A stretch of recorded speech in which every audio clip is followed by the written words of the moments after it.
Shalom saudara, pada kesempatan ini kita akan bicara tentang berbuah lebat di dalam Tuhan yang diambil dari Injil Yohanes pasal 15 ayat 1-8. Bagian ini bicara tentang Yesus pokok anggur dan kitalah ranting-rantingnya. Dan di dalam Kristus itulah kita diajak dan diharuskan untuk berbuah dengan lebat. Suatu hari saudara, saya bertanya kepada anak saya, apa artinya bagimu bertumbuh? Dengan polos mereka menjawab bahwa bertumbuh itu adalah menjadi dewasa dan menjadi tua. Saudara, jawaban itu tidak salah. Hanya sangat sederhana dan ada di permukaan. Begitu juga sebagian orang Kristen ketika ditanyakan apa bagimu pertumbuhan spiritualitas. Maka tidak sedikit orang berpikir sejenak, diam sejenak lalu menjawab dengan begitu praktisnya. Bahwa pertumbuhan itu adalah rajin ke gereja, rajin datang beribadah, rajin berdoa, cukup. Tetapi teks kita sedang bicara bahwa pertumbuhan itu adalah perubahan kehidupan yang makin hari dipoles makin baik.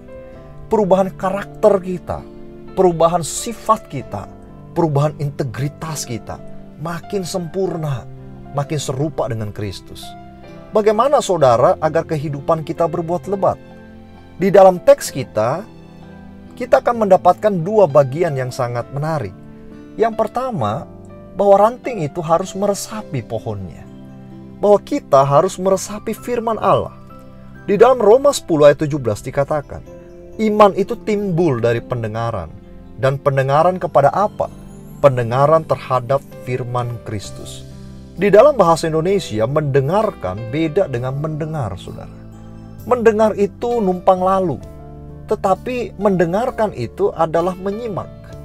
Menyimak saudara, di dalam KBBI, Kamus Besar Bahasa Indonesia, berarti memperhatikan dengan baik apa yang diucapkan atau dibaca orang, atau kemudian kita memeriksa, meneliti dengan baik sekali apa yang mereka lontarkan. Di dalam bahasa Mandarin, ada 4 kata yang ditulis, 5 kata ditulis.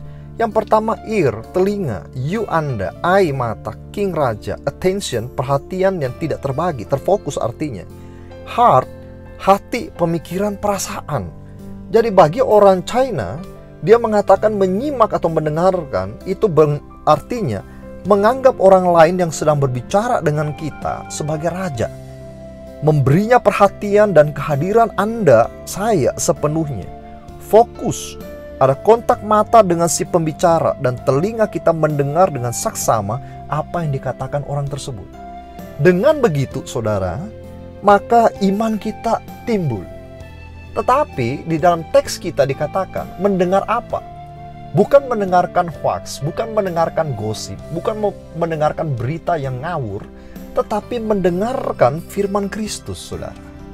Firman Kristus itu menghidupkan, bahkan di dalam Mazmur dikatakan pelita bagi hidupmu dan terang bagi jalanmu.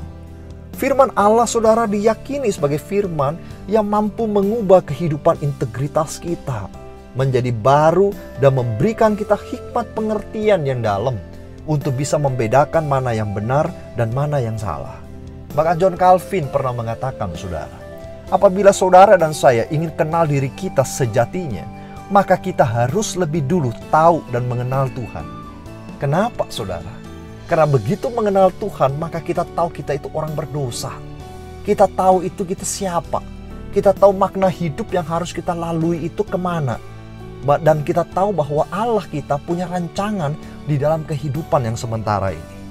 Saudara, firman Allah itu dahsyat. Bukan hanya mengubah pikiran kita, tetapi juga integriti kita. Integritas kita bertumbuh menjadi baik melalui firman. Saudara, yang kedua, setelah meresapi firman Tuhan dan kita bertumbuh, maka hendaklah kita membagi firman itu kepada orang yang lain. Kalau kita bicara tentang buah yang lebat, saudara, maka yang dimaksud lebat berarti buah yang bersifat positif, yang segar dan enak. Untuk itu kita harus hidup di dalam Tuhan dan Tuhan hidup di dalam kita. Barulah kita bisa manis. Di luar Tuhan kita adalah buah yang pahit. Artinya kita harus serupa dengan Tuhan. Di mana pohon yang baik haruslah menghasilkan buah yang baik. Menyerupai Yesus. Buah yang perlu nampak dalam kita adalah buah roh yang tercatat di dalam Galatia 5 ayat 22 sampai 23. Yang berbunyi, tetapi buah roh adalah kasih, sukacita, damai sejahtera, kesabaran, kemurahan, kebaikan, kesetiaan, kelemah lembutan, penguasaan diri. Tidak ada hukum, saudara, yang menantang hal itu. Saudara, kita harus berbuah lebat dan membiarkan orang lain itu menikmati buah kita. Artinya maka kita harus kemudian penuh kasih. Jadi iba dengan orang lain, hospitality kita.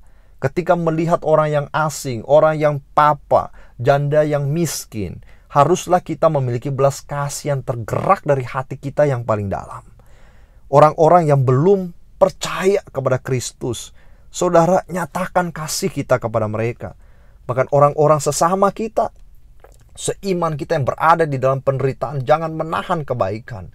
Sukacita. Sukacita itu artinya bahwa ada harapan di dalam kehidupan kita. Kita selalu nampakkan diri kita seperti Kristus yang penuh dengan hati yang bergembira. Pembawa damai, bukan pembawa pertengkaran, saudara. Di mana-mana kita ajak orang lain bertengkar, di mana-mana selisih paham, kita tidak bisa sabar, kita pelit, kita tidak murah hati. Seperti laut mati yang menerima air tetapi tidak mengover air itu ke tempat yang lain, sehingga kadar garamnya sangat tinggi dan tidak ada ikan yang bisa hidup di dalamnya. Kita mesti setia sama Tuhan, setia sama pasangan kita, setia dengan pekerjaan kita. Kita harus lemah lembut, bahkan bisa menguasai diri. Terutama mulut kita yang sering kali kita tergoda untuk membicarakan kejelekan-kejelekan orang lain. Di sini kita bicara tentang Tuhan yang mengubah kehidupan setiap kita. Kalau kita tidak dapat melakukan semua itu, maka kita tidak akan pernah berbuah lebat. Dan kalau kita berbuah pun, saudara, buah kita begitu pahit, begitu kecut.